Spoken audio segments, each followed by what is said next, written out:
Paris में भी टूट गई उम्मीद, 6 तो रहे शानदार, बाकी बने गुनहगार। आ गई आखिरी मेडल टैली। जी हां, पेरिस ओलंपिक्स में भी एक बार फिर भारत के करोड़ों खेल प्रेमियों का दिल टूट गया, उनकी उम्मीदें धाराशायी हो गई।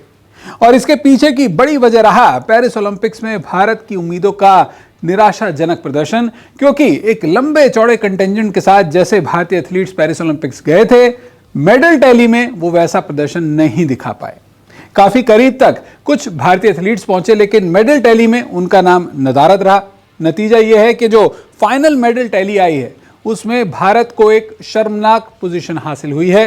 कैसा रहा इस ओलंपिक के अंदर भारत का प्रदर्शन, ये तो अपनी रिपोर्ट में आपको बताऊंगा। लेकिन पेरिस ओलंपिक्स के अगर बात की जाए तो आपको बता दें कि पेरिस ओलंपिक्स में जो भारत का अभियान है वो बिना गोल्ड मेडल के ही खत्म हो गया है। टोक्यो ओलंपिक्स में भारत के लिए नीरज चोपड़ा गोल्ड मेडल लाए थे, लेकिन इस बार नीरज गोल्ड चूके तो और भी कोई गोल्ड मेडल नहीं आया। विनेश फोगाट से उम्मीदें थी, लेकिन वो भी कहीं ना कहीं एक बदकिस्मती का शिकार हुई। बहरहाल भारत का अभियान पेरिस ओलंपिक्स में बिना गोल्ड मेडल के खत्म हो चुका है। भारत ने पेरिस ओलंपिक्स में 1 सिल्वर समेत कुल 6 मेडल्स जीते हैं। कुल 6 मेडल जीते हैं।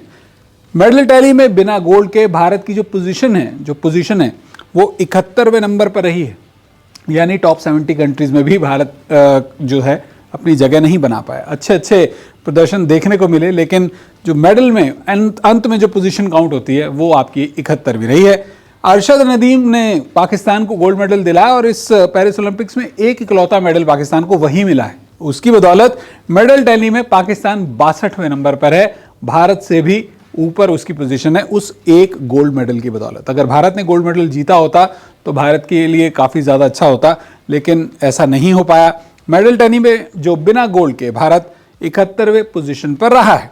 विनेश फोगाट पर अभी जो court of arbitration for sports है उसका फैसला आना बाकी है और उससे उम्मीद की जा रही है कि भारत को 7वां मेडल मिल सकता है। और अगर 7वां मेडल मिल जाता है तो फिर भारत पेरिस में 7 मेडल्स हो जाएंगे, उसकी रैंकिंग में थोड़ा सा सुधार हो जाएगा, 71वें से ऊपर आ सकता है भारत। लेकिन तब भी पाकिस्तान को भारत नहीं पछाड़ पाएगा, क्योंकि पाकिस्तान की जो पोजीशन है 62nd, वो गोल्ड मेडल की बदौलत उसे मिली है। और रूल्स ये कहते हैं कि गोल्ड मेडल्स के हिसाब से आपको मेडल में रैंकिंग मिलती है। ऐसे में भारत 63rd नंबर पर आ सकता है।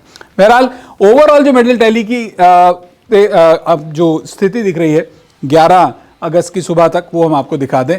इस वक्त चाइना कुल 90 मेडल्स के साथ टॉप पोजीशन पर है, और यहां पर वो टॉप पोजीशन पर इसलिए क्योंकि उसके पास में 39 गोल्ड मेडल्स हैं।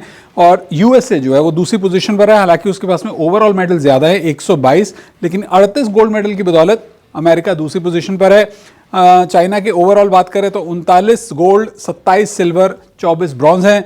यूएस के 38 गोल्ड, 42 सिल्वर और 42 ही ब्रॉन्ज मेडल हैं। वैसे ऐसा नहीं है कि अमेरिका के पास मौका नहीं है, क्योंकि क्लोजिंग सेरेमनी से पहले भी पेरिस ओलंपिक्स में कुछ इवेंट्स होने हैं, और अगर यहां पर अमेरिका कुछ गोल्ड मेडल जीत जाता है तो उसके पास मौका रहेगा चाइना को नंबर 2 पोजीशन पर शिफ्ट करने का। लेकिन अगर चाइना ने ऐसा किया तो चाइना पहली पोजीशन पर बना रहेगा। कुल मिलाकर देखना होगा कि आखिर में जो मेडल टैली आएगी उसमें अमेरिका और चाइना में से कौन नंबर 1 पोजीशन पर बाजी मारता है। टोक्यो में बाय द वे जो अमेरिका था वो मेडल टैली में पहली पोजीशन पर रहा था।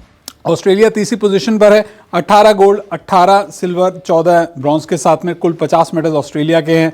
जापान के हैं 18 गोल्ड, 12 सिल्वर और 13 ब्रॉन्ज मेडल, कुल 43 मेडल। 5वीं पोजीशन पर होस्ट फ्रांस है और 6वीं पोजीशन पर ग्रेट ब्रिटेन है। लेकिन भारत की अगर बात की जाए, पाकिस्तान की अगर बात की जाए तो पाकिस्तान 62वीं पोजीशन पर है 1 गोल्ड मेडल की बदौलत। भारत की अगर बात की जाए तो ये जो खाना खाली रह गया भारत का, ये भारत को बहुत ज़्यादा अखरेगा। वैसे कुल 6 मेडल्स भारत के हैं। उम्मीद की जा रही है कि विनेश फोगाट अगर सीएस उनके फेवर में फैसला सुनाता है तो 7 मेडल्स भारत के हो जाएंगे। तो कुल मिलाकर पेरिस में भी भारत के खेल प्रेमियों की टूट गई है उम्मीद। 6 तो रहे शानदार, बाकी सब गुनहगार। वीडियो देखने के लिए आपका बहुत बहुत शुक्रिया।